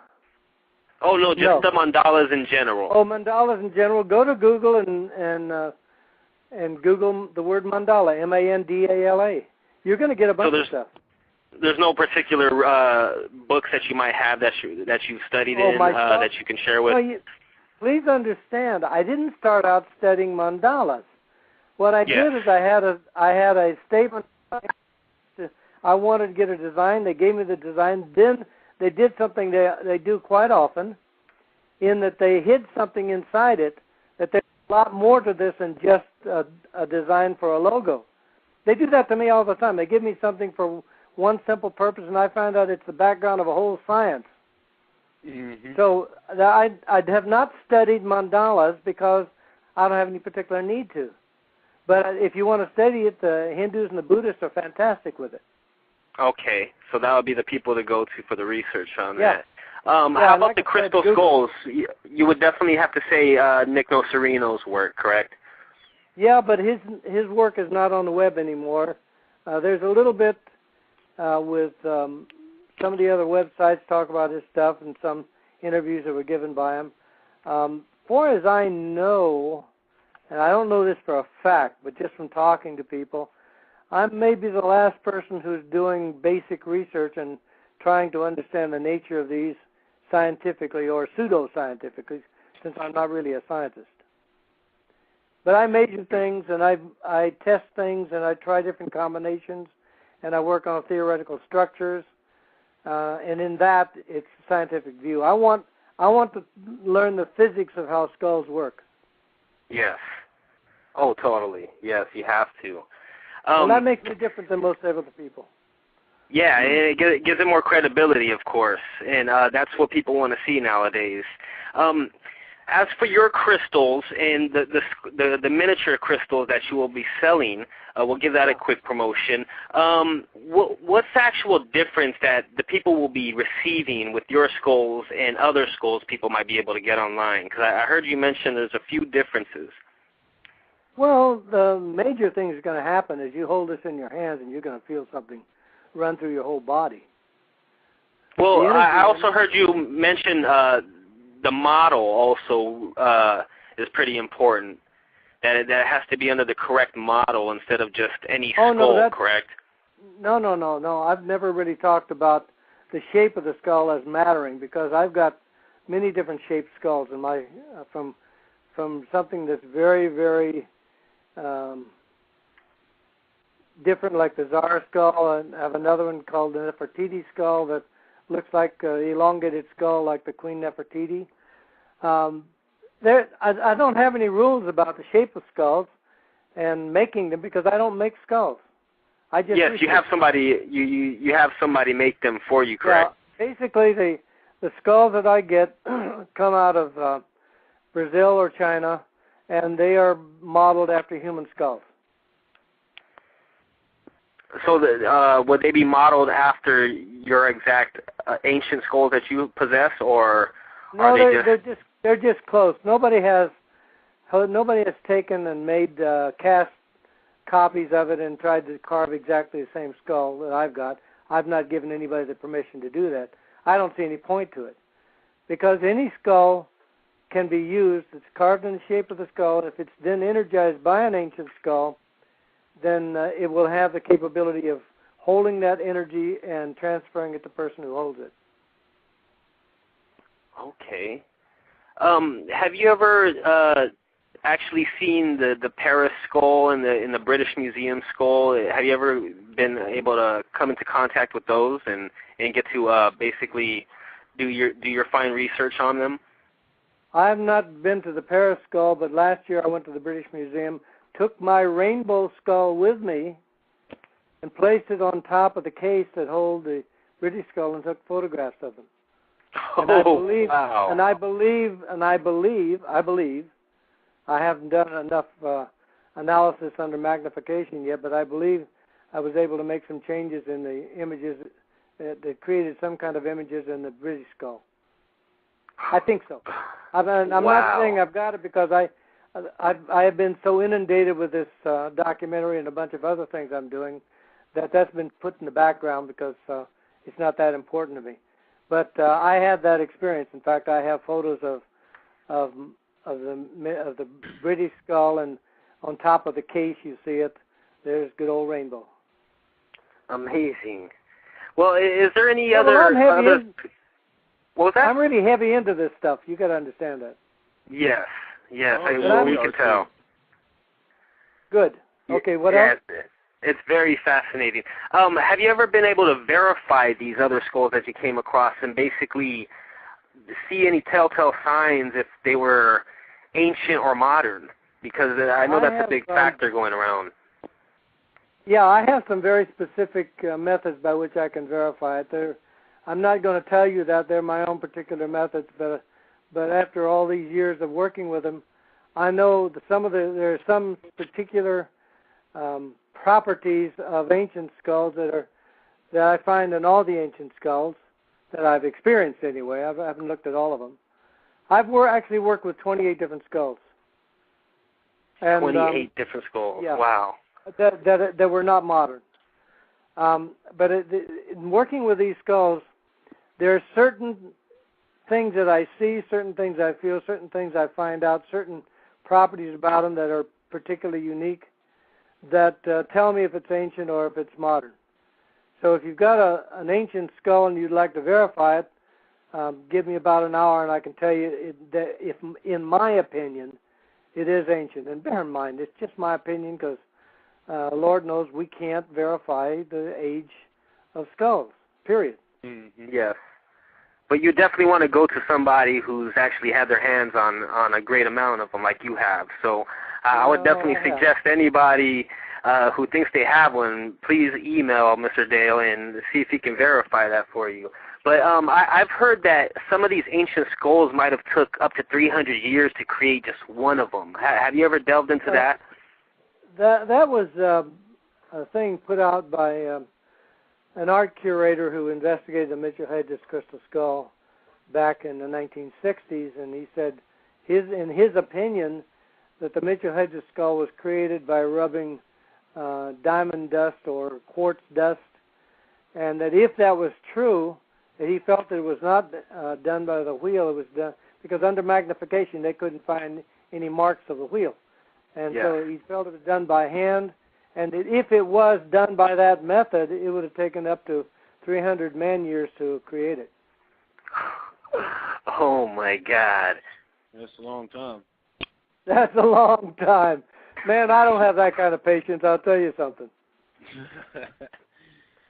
So, has there been any, I'd have to say, prehistoric skulls found of crystal? Prehistoric? Say it again. Like, has there ever been maybe like a skull of Homo erectus, or is there any skulls that are more ancient than just the humanoid skull? That's interesting. Back in the 80s, there was a video made called Skull Trek. You might go on online and find a copy by somebody. Skull Trek. Skull Trek. Okay. I thought that was a terrible name, but what the hell? Yeah. At any rate, this is Chuck Charles or Chuck Pelton, P-E-L-T-O-N is the guy that put this out. And in that he took several crystal skulls and he had people psychometrizing the skulls. And in working with the things, the questions came up as about the excuse me, I've got something in my throat. Oh, no problem. I hate that. Repeat the question again to me. Oh, I was sort of thrown off right there. What was the question that was asked now exactly? Any prehistoric skulls, and he said there was something interesting about it. Right, Homo erectus. Thank you. Yes. What he did is he did a thing with it, and as part of it, he had some pictures of ancient prehistoric skulls, and he saw something in one of them, and he took it and he overlaid it on my rainbow skull, and it was almost a perfect fit. Okay, the only thing is that particular bone skull was one of Homo erectus, who last walked on the earth about 1 million years ago. Oh, my God. Presents a couple of questions, and one of them is, number one, where did they get a model? Exactly. Was it from a bone? Well, there are only 5 known partial Homo erectus skulls. Now, there's no full skull, period. I think they have created one out of just imagination based on pieces they had. But was it done in, was it a modern skull at that time? Was it even 1 million years ago? Well, we don't know. We can't date the quartz. Well, even if we could date the quartz, we couldn't date the time it was created. Man. Two problems. And not only that, but if it takes, with the quality of work that's done on it, it would just take, like you said, like 300 years if they did it by rubbing it, and it just amazes me. Just look at the size of the piece of quartz that these skulls are made from. It's not several pieces put together; it's one piece, right? Here's another interesting thing. I'm going to give you one of the things I look for in an ancient skull. One of the little keys. Okay. Okay. Number one, with the exception of the Mitchell Hedges skull, none of them are perfectly clear and beautiful. Mm. They made it out of available skull based not on the looks, but based on the energy levels and the properties of the quartz. Mm. Now, today's modern skull carver wants to sell it. So what kind of a quartz is he going to make it out of? The roughest quartz that it can. It's going to be as pretty, as clear, as pretty, as many rainbows or whatever else he can get for it, because that's what's going to sell. But exactly. The Mitchell Hedges skull is the only exception I know where it was so clear, so optically clear. All the other skulls have flaws into them, and some of mine have serious flaws. Czar, for instance, it's just almost totally shadow or cloudy, and it's got miniature fractures all throughout the whole thing, little tiny ones. It's really poor quality quartz if you're thinking in terms of pretty. But my God, you see the picture of the thing and you think, oh my God, this is really incredible. Amazing. And the energy of it is very powerful. Well, I've heard scientists say that from the larger skulls that are out there, that there's pretty much not even a size of crystal that they could find today to make that size of a skull, correct? Oh, no, that isn't true. Really? I can tell you for a fact, right now, if you give me the money for it, I'll go get you a crystal that weighs 300 pounds and is about 4 foot around. And it's going to be clear inside. Oh, so amazing. You want to get the money to do it. I've been to Brazil, and I've been inside a storage garage, big, huge garage, and I sat down on one crystal that was actually a crystal plus a couple of pieces that came off the side of it, like a cluster. And wow. I reached my arm. I got a photograph of me trying to reach the ends of both parts of the crystal, and I couldn't reach the end. And this was one solid piece of crystal, right? One solid piece of crystal. And I saw them. Now, they put lights up against it. They take them out of the ground. Wow. There was crystals from South Africa. Listen to me. There was crystals from South Africa in a show at Tucson one year that weighed 13,000 pounds. Oh, jeez. Okay, that's where you can get them from. Double terminated and smoky. Huge monstrous crystal. No, I don't know. I do know that the deeper you go, the bigger the crystals get. That's been proven by all the miners. I do know that that there are crystals big enough to make a skull that's probably bigger than you could carry. But what would be the point? Exactly. Well, what I heard was that they needed 3 times the amount of the skull in order to create from, correct? Like, well, that's probably true. Yes, that's what I've read. Well, it's like any kind of carving. You're gonna have to find the sweet spot inside the material that will get you what you want. You get a piece of marble and you carve a sculpture out of it. What you're gonna have to do is you're gonna have to look at the design and fit it within the structure of the material, and accept where it's going to have to be chopped off to get the basic design you want. And it's the same thing with a skull. But they have crystal balls, for instance. I just recently saw a crystal ball that was about 2 foot in diameter. Oh my God! Wow. I know a guy right now and get you a crystal.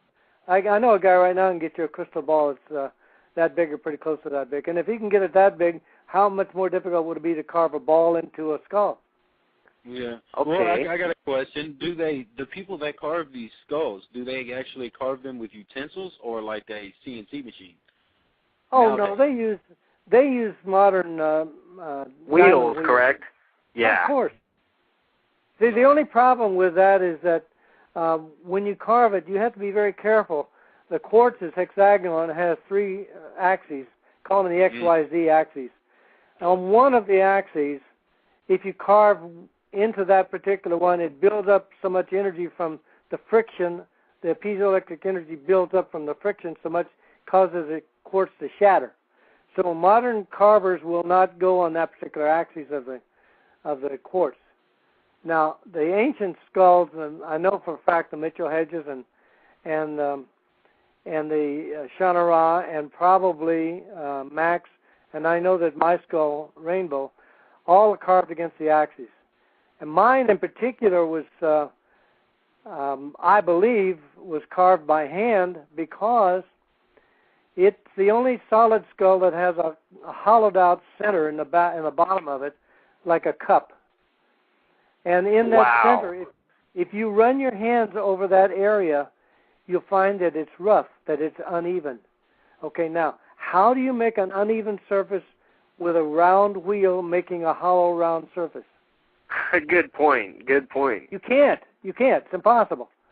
Yeah. And it just shows that this most likely was made by hand, because I can't imagine a machine that could do it and would leave it rough. Mm-hmm. Good point. That is just mind-blowing. Does your skulls have the moving mandibles? No, only the Mitchell Hedges skull has that. However, there's a man, his name is Kirby Seid, S-E-I-D, who found a very particular beautiful piece of smoky quartz, and he found a carver in China that was able to carve out of it a skull with a detachable lower jaw mandible.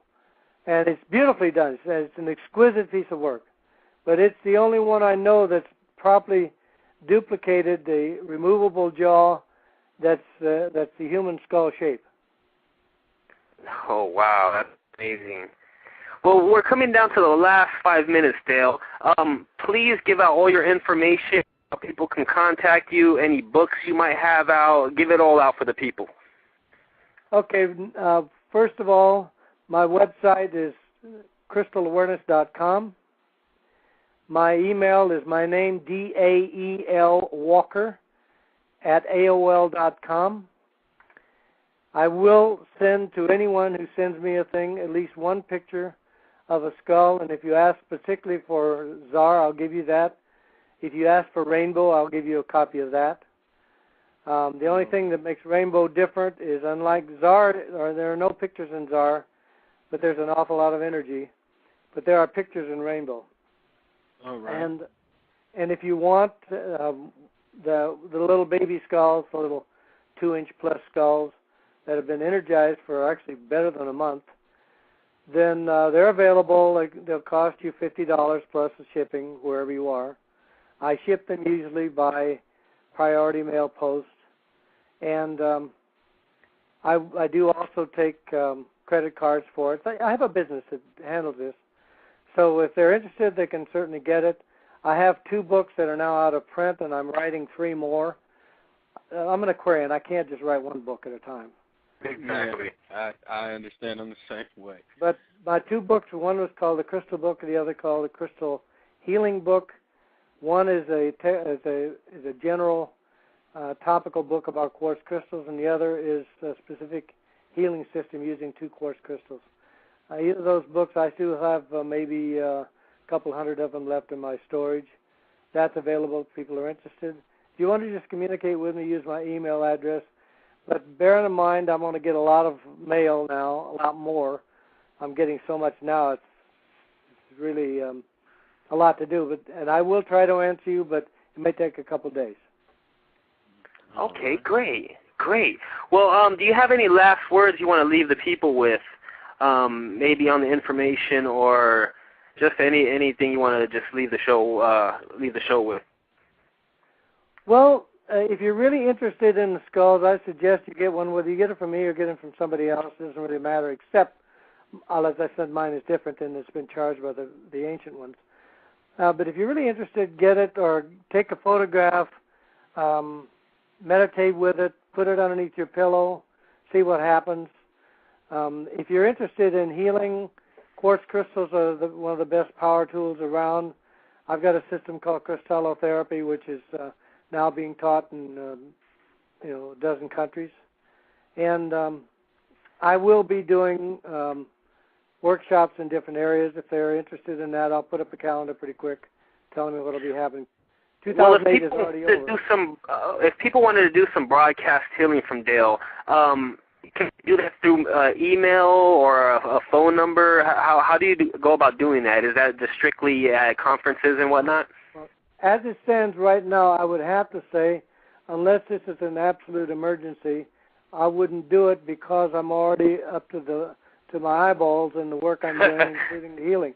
And, yes. And I get on a radio show like this, and it just people start coming from all over. If I get on a television show, it's even worse because they'll beam that across into different countries, and I'm getting them all the way from Romania and Czechoslovakia and Hungary, and my goodness.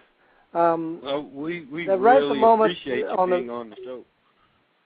Okay, so on the distant healing thing, I'd say hold off for a little bit because I'm really got as much as I can handle at the time.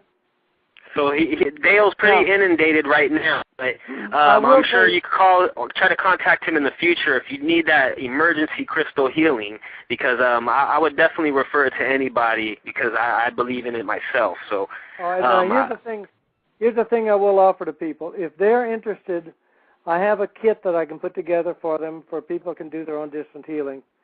It's quite effective. The whole package of the kit runs about $175. Because it includes a Wheel of Life pendant, which when they're not using it, they can wear it for protection and for energizing your immune system. And it includes a couple of mandalas that allow you to do this from a distance 24 hours a day. If people are interested, once again, do the email, dalewalker@aol.com. Could you please give the audience maybe a quick bio, and then we can start into the conversation of the crystal skulls? Really quick, I'm the director of the Crystal Awareness Institute. Began in 1975 working with crystals and energy and healing. I have been doing so now for over 30 years, and I've traveled in 14 different countries teaching different energy healing techniques that I've developed. And the side effect is I've been researching in ancient crystal skulls since 1985. 85, wow. That's quite wow. Yes, it is. I didn't even know that the crystal skulls existed maybe 5 years ago. So that's a long time researching this.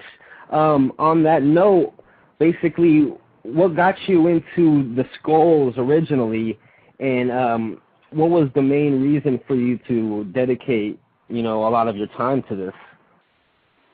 Pure curiosity. First, answer the first question is that my teacher, Nick Nocerino, was the one who had the massive interest in crystal skulls since he was a child, and he got me interested after he brought in a skull called a Mayan skull, and I was not able to go to it, but he showed me some pictures, and I was intrigued. And then we had an opportunity to set up a team to go to Canada to Anna Mitchell Hedges' home and study the Mitchell Hedges skull, and that I did in 1985, and both he and I returned in 86 and 87 to do separate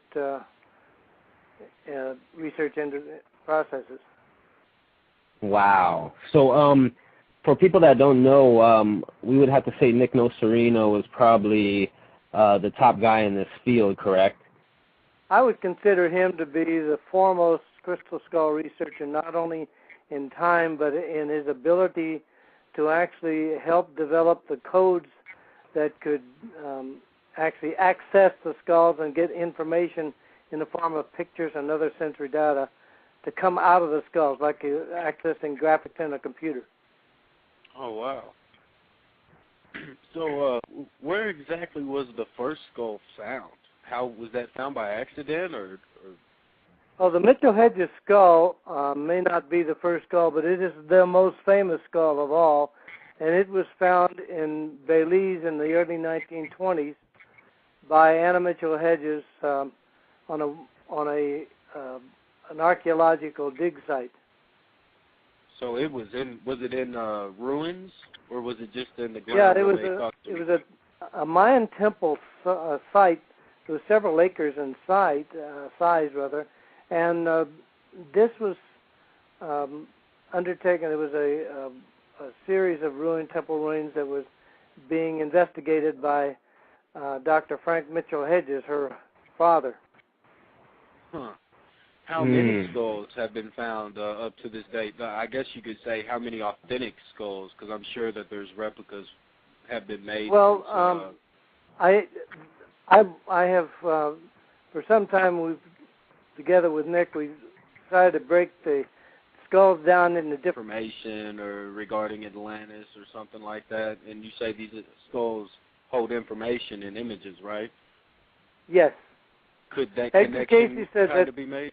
That from Atlantis that they kept records, what they call in an area they call the Hall of Records, and that these would be, well, they would be records of Atlantis. Okay. The Akashic records, bear in mind, the Akashic records are the full-time, real-time record of everything you do in a whole life. It's like the conscious record or something like that, right? It's definitely a record that can be tapped into. There are Akashic readers that do that, but from what I remember of the Casey material, and I actually went to Virginia City to the Casey Museum and the library, and I studied some of the things there. But what he said was that in Atlantis, when they knew that the destruction was on its way, then they made copies of the records of the most important of the information from the scientific studies of Atlantis, which happened maybe, 50,000 years of research. They must have been an incredibly high level of technology.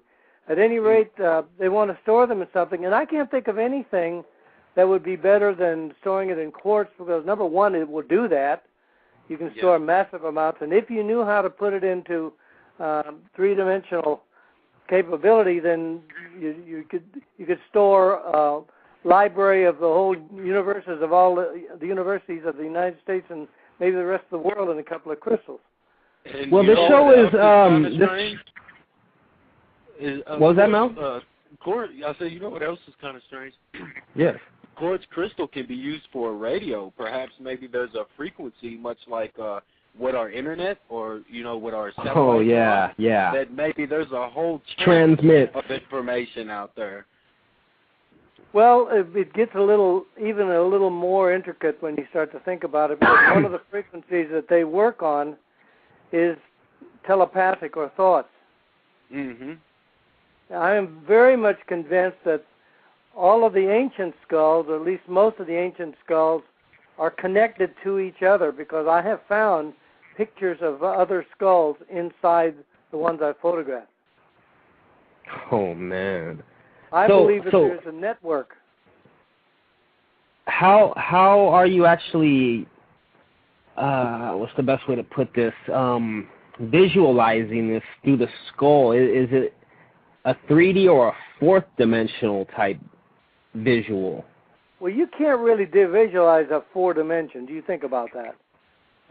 But you can visualize 3. And these look like images that would be stored on anything, or anything you take a photograph of. But bearing in mind that it's in a rounded surface, sometimes the dimensions are a little bit skewed. Yeah. But you can definitely see faces, for instance. What I look for when I'm looking for faces is 2 eyes, a nose, and a mouth. If I can see that, suddenly I can see it. And here's the interesting thing about it. These things follow the old rules that used to be you don't give anything away totally. You hide it and see if you can find out or figure out how to make it come out again. These images are not 3D holographic instant pictures that you can just pluck out. You have to work at it. You have to put special energy, special prayers, meditation. I use light and color, for instance. I shoot a lot of pictures of the skull sitting on a light box with color gel, so that the color goes all the way through the skull. And every time I do that, the color and the skull changes. The images inside change with colors. I wonder if it would change with frequency of tone. If yes, you apply indeed they do. Musical frequency or vibrations, different vibrations with different colors of light, maybe. So, Dr. Stephen Halpern, the musician, New Age musician, composer, worked on the first skull that came to the United States, and that was called the Mayan skull. That was the one that I did not work on, but was able to see pictures of. And he used, has a very good collection of ancient Peruvian whistles, more like an ocarina with different holes on it for making sounds. Yeah. And he was able to make some effects or energy changes in the Mayan skull as a result of using those whistles. So I know that the sound does make a difference, and I've used sound on them. So the obvious question would be, how could one or the other, anybody, tap into this information? I'm sure it takes a lot of research and delving in deeper than just buying a skull and thinking you could see the future, basically. Well, in the first place, all I'd say is good luck if you're going to buy an ancient skull. Exactly. You're better off finding a needle in a haystack. Huh? I'm not saying that they're not available. I am saying they're quite expensive. Yeah. Well, I'm thinking money talks. Money always talks. So I'm sure some rich person can go out and purchase one if they really wanted to. But that's undoubtedly true. I'm just saying it would have to be somebody really rich to do it. I was able to, through a series of circumstances, get mine without it costing me a great deal of money. That was actually my next question. Could you please delve into the first skull that you came across, and was that an ancient skull? It is an ancient skull, and the name is Rainbow, maybe because of all the rainbow colors that are inside it. But that skull came to me as a result of a class I was teaching, which a gentleman came in, one of my students, and he wanted to buy an object that I manufacture and sell called the Wheel of Life. It's a pendant with a great deal of energy which is used for healing and personal protection. And he wanted to buy a gold one. Well, you know, gold is not cheap. And he didn't have the money completely for it, but he offered me to pay me half in cash and half in trade. And I thought, trade? Well, that's intriguing. What is it you have? And he had some artifacts left to him by his grandfather that grandfather received them back in 1920s, I think it was. And one of the artifacts, the artifacts were some carvings, like bowls with special carvings on the outside of them, very pretty. But one of the carvings was this particular skull, I call Rainbow. And the moment I different categories, the first one would be modern skulls, and that would be skulls that have been carved in this modern time, in the past, let's say, 30 or 40 years. Then there are older skulls which are up to 1,000 years old, and there are ancient skulls which are many thousands of years old. Yeah, the Mitchell Hedges skull, how old is that one? Oh, boy, that's a good question. In the first place, let's make something very clear. Scientifically, we cannot date quartz. Yeah. Because and all these are made of some form of quartz because you have to have carbon-14 to count the radioactivity decay rate in it, and there is no carbon in quartz. There's basically no organic form within this crystal is what it is. None. And amazing. So the only way that we have been able to come up with anything as an idea is to go to various different psychics and intuitives and ask them the same question without telling them the answer somebody else gave us. And then we use if we get 3 or 4 people saying the same thing, there's a pretty good chance that might be it. And in all cases, I don't guess it really matters how old a skull is. What counts is what can it do. Oh, yeah. Exactly. That was actually going to be my next question. You said something about what can be read from the skulls? We were able, starting with the Mitchell Hedges skull, and since that time I have 2 other skulls that have done the same thing. We've been able to activate the skull to the point where images have appeared that were strong enough that we could actually photograph them.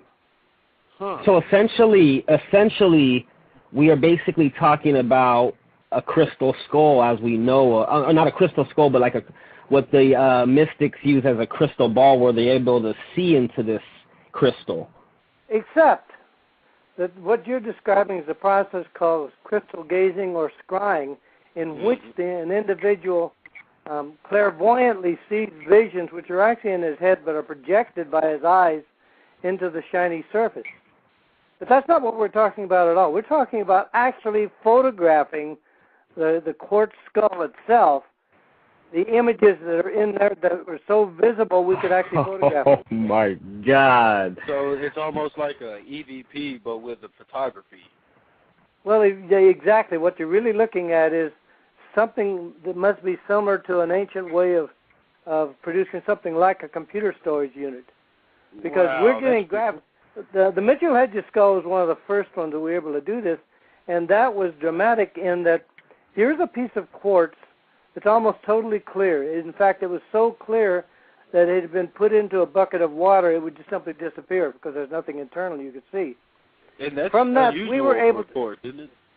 Yes, it is, because that's a very high quality, what is called optical quartz, and it's a beautiful skull, by the way. But what we were able to do through various different methods, we were able to activate the skull so that pictures appeared that weren't there before and were not able to account for by any other method other than the fact that we simply photographed them. Huh. Well, we have a question in the chat room from Kathy.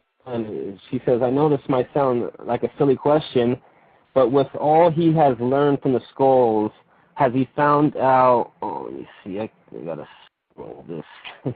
Can you see that better, Melchizedek? Because I can't actually scroll right now. Her question on the chat.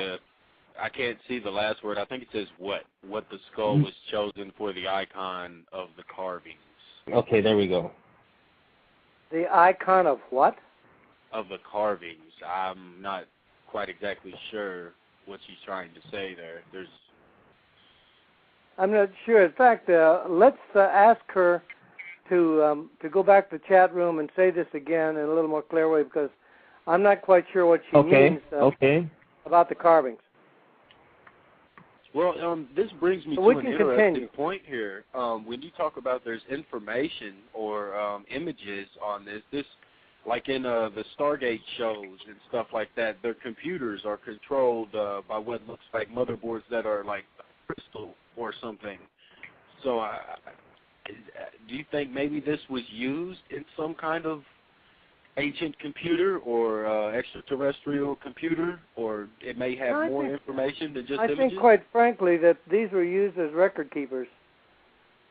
Strictly. More than, I believe we are pretty sure that these things even today can tap into your memory banks and record every memory of everything that's ever happened in your whole life. Almost like cellular memory, almost? Almost like cellular memory. In fact, if you consider that if it does store images on bands of light, and we're pretty sure that it does, then the capacity is infinite because it's 3D. Wow. And Thea writes, why is it a skull question she's asking, perhaps. Maybe it's the fact that the why did they carve it in the shape of a skull? Memory. Yeah, but she's basically asking why did they choose the skull rather than a tree or a monkey, etc.? Well, in the ancient times, the skull was recognized as being a residence of knowledge from the individual who thought within it. In fact, even today, the Tibetans, when they have a very great Rinpoche, which is like a cardinal, very honored, ancient, sacred, holy man, when he died, they would take his skull and they would cleanse it and ritually work with it, even put gold around it, and use it with a special liquid.